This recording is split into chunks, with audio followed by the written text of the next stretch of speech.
الحمد للہ رب العالمین وبہ استعین واشہد ان لا الہ الا اللہ وحدہ لا شریک لہ واشہد ان محمدا عبدہ ورسولہ اما بعد عن عائشة وام سلمة رضی اللہ عنہما ان رسول اللہ صلی اللہ علیہ وعلى آلہ وسلم كان يدركه الفجر وهو جنوب من أهله ثم يغتسل ويصوم.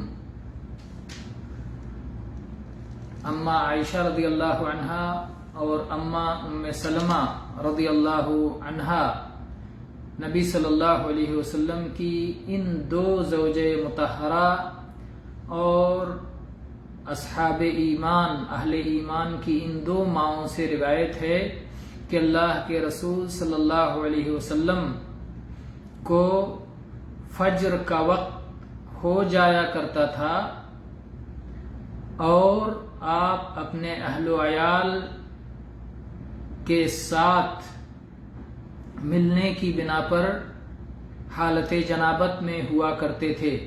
پھر آپ غسل فرماتے اور صوم رکھا کرتے.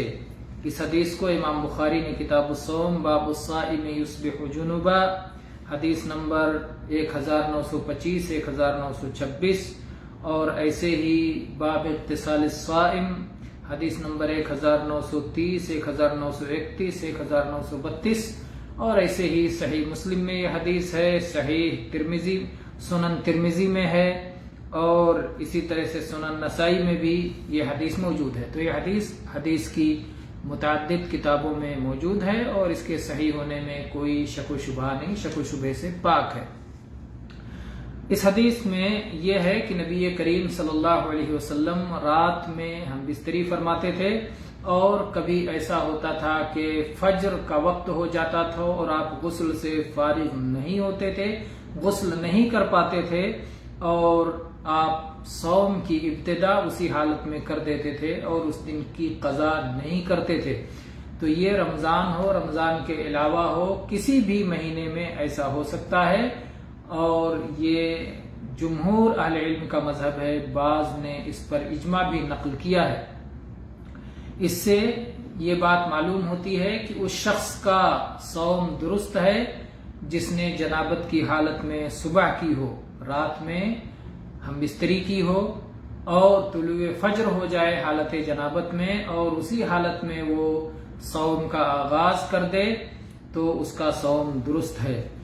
تو ظاہر ہے کہ جب ہم بستری کرنے والے کا صوم درست ہوگا تو جس شخص کو احتلام ہو جائے، احتلام کی وجہ سے جنوبی ہو گیا اور اس پر غسل لازم ہو گیا تو بدرجہ اولا اس کا صوم درست ہوگا. اگر طلوع فجر ہو جاتا ہے وہ بھی غسل نہیں کر پاتا ہے، اس لیے کہ جس نے اپنے اختیار سے جنابت، جو خود اپنے اختیار سے جنابت میں مبتلا ہوا تو اس کو جب یہ رخصت ہے تو جو شخص اپنے اختیار کے بغیر جنابت میں مبتلا ہوا اس کو بدرجہ اولا یہ رخصت حاصل ہوگی. اسی طرح سے فرض اور نفل صوم میں اس معاملے میں کوئی فرق نہیں ہے اور نہ ہی رمضان اور غیر رمضان میں کوئی فرق ہے کہ کوئی بھی صوم رکھا جا سکتا ہے. یہ صوم کا آغاز جنابت کی حالت میں کیا جا سکتا ہے. اور یہ مسئلہ بھی اس سے معلوم ہوا کہ رمضان کی راتوں میں ہم بستری کرنا جائز ہے اگرچہ طلوع فجر سے کچھ پہلے ہی کیوں نہ ہو. یعنی جو سحری کا وقت ہوتا ہے طلوع فجر سے کچھ پہلے کا، جس وقت تک سحری کھانا جائز ہے اس وقت تک ہم بستری کرنا بھی جائز ہے.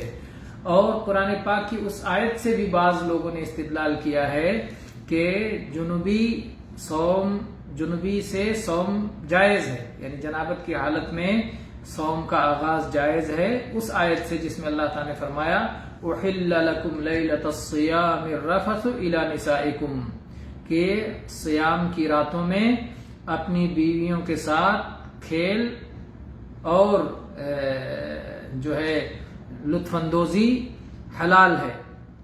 تو اس سے یہ بات معلوم ہوتی ہے کہ رات کے تمام حصوں میں بیوی کے ساتھ ہم بستری حلال ہے. تو ظاہر ہے ان حصوں میں سے وہ حصہ بھی ہے جو فجر سے پہلے کا آخری حصہ ہے. تو اگر کوئی شخص فجر کے اس آخری حصے میں، طلوع فجر سے پہلے والے رات کے آخری حصے میں کوئی ہم بستری کرے گا تو اس کے پاس غسل کا وقت نہیں بچے گا اور اسے صوم کا آغاز حالت جنابت میں کرنا ہوگا. وہ جنابت کی حالت ہی میں اس پر طلوع فجر ہوگا. تو اس سے بھی اشارہ ملتا ہے کہ جنابت کی حالت میں صوم کا آغاز ہو سکتا ہے. اسے اصول فقہ کے علماء دلیل اشارہ کہتے ہیں، دلالت الاشارہ، یا اشارے کی دلیل کہا جا سکتا ہے.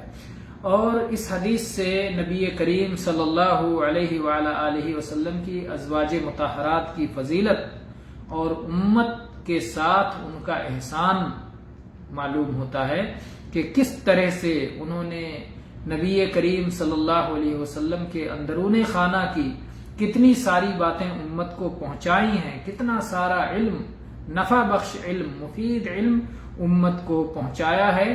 کیونکہ اندرون خانہ جو کچھ آپ کیا کرتے تھے اس کی اطلاع آپ کے اہل خانہ ہی کو ہوا کرتی تھی. تو ان کا امت پر احسان ہے کہ انہوں نے اسے یاد رکھا اور اسے پوری امانت داری کے ساتھ امت کو پہنچایا. فرضی اللہ عنہن وارضاہن، اللہ تعالیٰ ان سے راضی ہو جائے اور اللہ تعالیٰ انہیں راضی کر دے. وآخر دعوانا ان الحمد للہ رب العالمین وصلی اللہ علی نبینا وسلم.